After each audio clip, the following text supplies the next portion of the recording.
ku Mozambique kwa ntchito. And they can even get people from Mozambique and bring them here to Malawi to work. So HR must also be ready to handle such issues. We are moving away from the narrow context of HR where you are always used to managing locals who are suitable for the local context. That's not the case anymore. The net has been stretched wider now than before.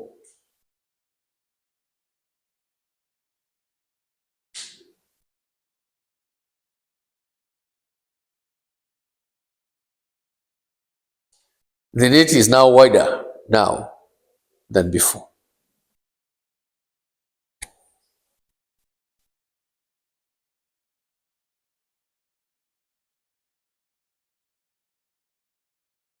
So HR is no longer as easy as it was. Localization, balancing the use of expatriate with hiring local employees. You know, it also brings a problem.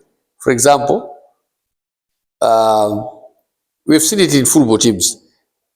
Have you seen there was a conflict between the two teams? Maybe not conflict, but one local coach went to court. It was making us or someone.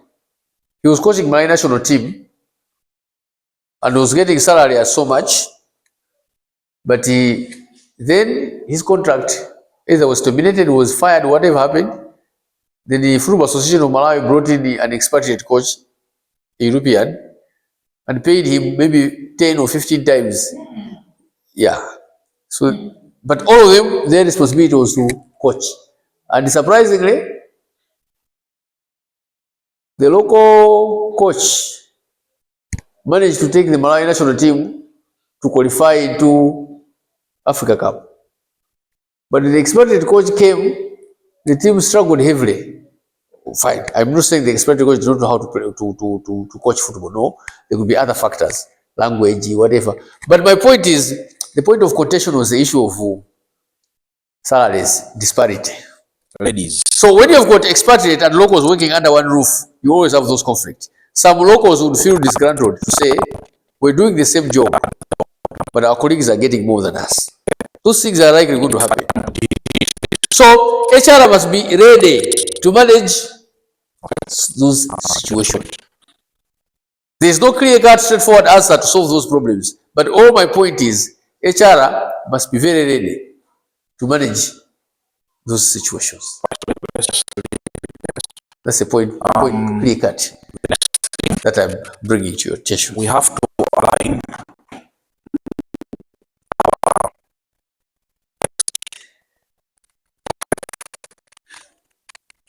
and by the fact that you are employing people from various localities,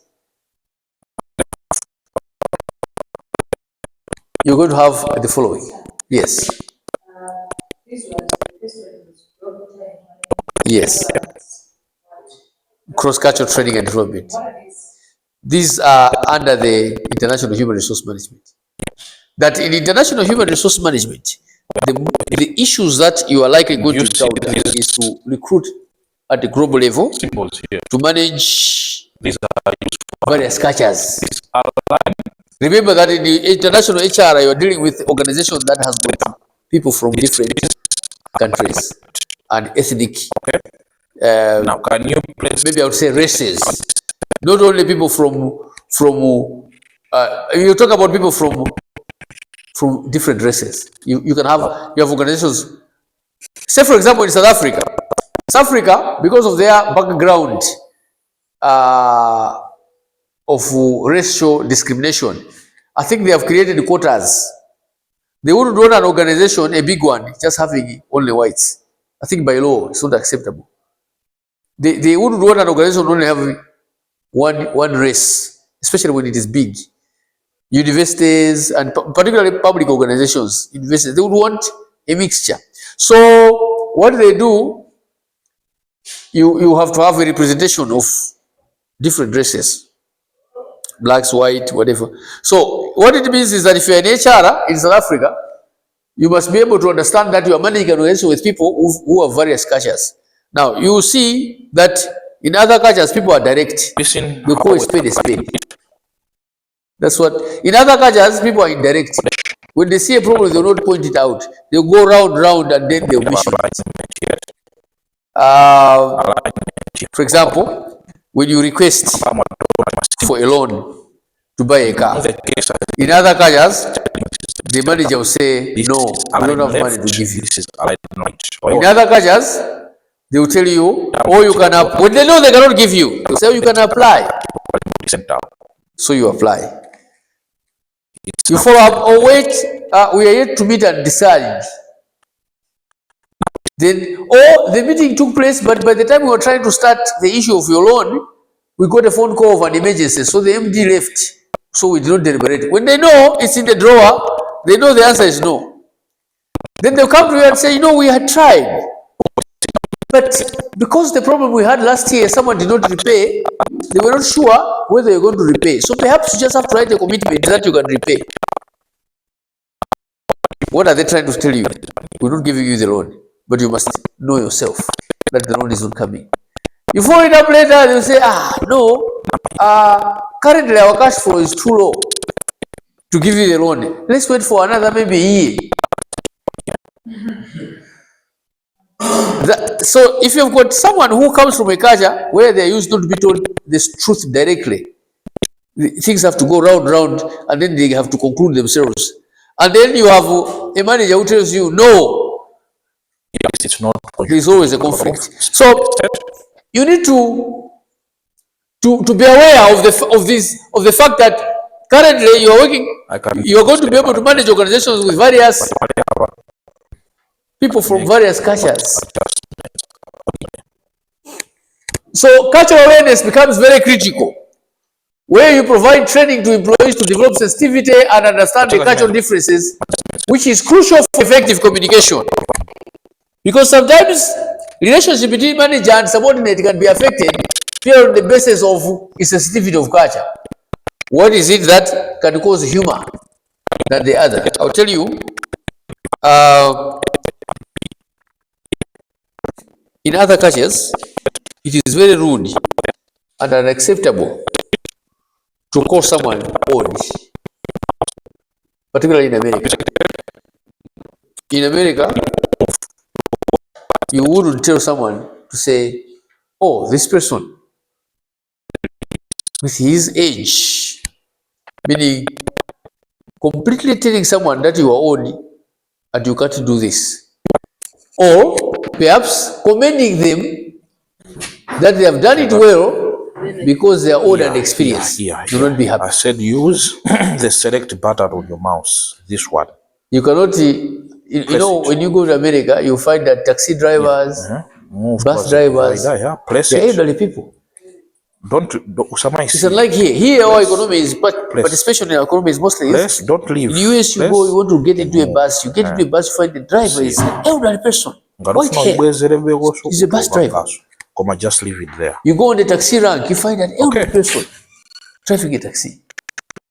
People are not pushed out of economic activity until very late in their life. So I attended one function somewhere where people were commending a particular white man who had come to Malawi and had been with Malawians for quite some time and was leaving. So there was a party, a farewell party. So one speaker was very positive to say, you know what, with your age, I think and no matter that you are old enough, we have actually benefited. Inside, the person, the recipient of the message was not happy because to him, to be told that you are old is rude. So the issue was now neutralized by another Malawian who was elderly, who came to close the function, who said, I would like to clarify here. That young boy, whatever I said, he meant well. He actually had pleased you and given you his wholehearted gratitude. But you, young man, you must know that from the culture that he comes from, it is impolite to tell someone that you are old. I'm trying to give you this example so that you understand the challenges that you can encounter as an HR in an international organization. But all we are trying to say is this is the reality that you must be willing to face. That in an international organization, you are going to encounter challenges to manage different cultures, people from different cultures. You must be prepared. Here you are preparing leaders to manage diverse teams and lead across different cultural contexts. Here you want to offer training programs that address specific skills needed in different regions, ensuring that employees are equipped to meet local business requirements. I think we'll finish with international compensation.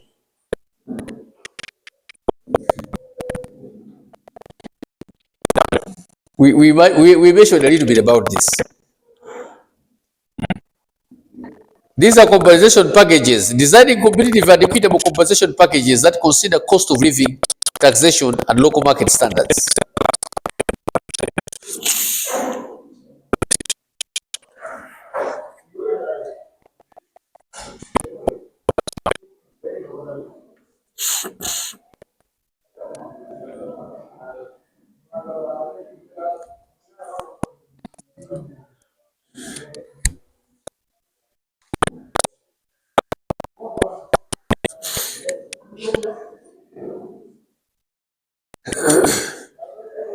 Managing benefits across different countries, including healthcare, retirement plans, and other perks, is also not easy, isn't it? JTI, a Japanese company, has a tobacco plant in Malawi, but also I think has a plant in Serbia and in different parts across the world. And in all those parts, the manager, remuneration may not always be the same, because they may not pay Malawian a CEO in Malawi the same amount a CEO in Serbia can be paid. But all of them are CEOs of country offices. You see those complications? Yeah, isn't it? You see those complications? See how now things become complicated at an international level in terms of HR management? Yes, but they can be managed. What are we trying to do in this class? We are trying to bring it to your awareness, to all of us, to be aware of the fact that the reality of HR today is much, much different from that which we know 20, 30, 40 years ago. Today you'll be expected to be able to manage a diverse workforce. People with various religious beliefs, cultures, and various perceptions and expectations. Okay. So the road is not as easy as it used to be. However, it is possible. Right. So, unless there's any question, I think I have about 3 minutes to go. what have you learned in Excel? So I may not start any new topic.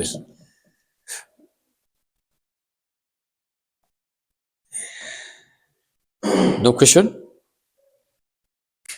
Or what are you able to do now with Excel? Maybe the other one I can show you is this one, legal and regulatory compliance. Are you able to insert text on the cells? Yeah, and then diversity. We can start from there, and international relations. These are things that, yeah, we can start from there. Or what we can do is I will send you this. Yeah, we can start from there. Let's just so we'll start from there. Are you able? Yeah, I'll send you the group. Yeah. All right. Thank you so much. Let's meet again.